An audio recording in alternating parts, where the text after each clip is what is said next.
We begin tonight in the Caribbean, where a massive and powerful Hurricane Melissa made landfall in Jamaica. The Air Force releasing incredible video yesterday from inside the eye of the then Category 4 hurricane. It strengthened into a Category 5 before making landfall today as the strongest storm to hit the region since record-keeping began in 1851. Now, the storm is expected to carve a path of destruction diagonally across the island, with one hurricane specialist calling it, quote, worst-case scenario. Jamaica's government says it has prepared to the best of its ability, but warns there's no infrastructure that can withstand a direct hit.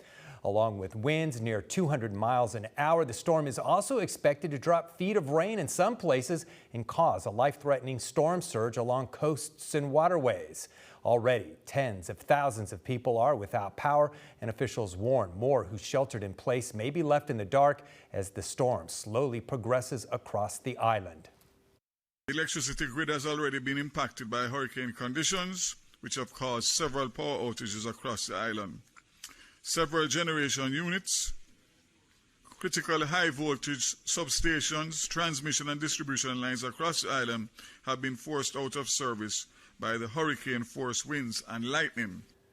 Let's bring back in Chief Meteorologist Patrick McKee for a little bit more perspective on exactly what's going on down there. And Patrick, not only is this a powerful storm, it's also a slow-moving one too. Very slow-moving storm, and that's part of the threat with this one. It's just going to enhance the rain and keep the winds going that much longer. It's starting to pick up forward speed just a little bit. That's certainly some good news.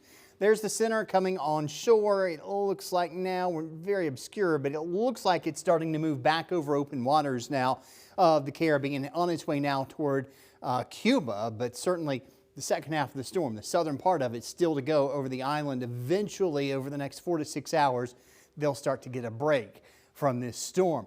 Looking at the pressure with this one, 892 millibars at its peak, makes it tied for the third strongest storm in the Atlantic Basin behind Wilma and Gilbert. Wilma back in 2005, pressure about 10 millibars lower than with this storm.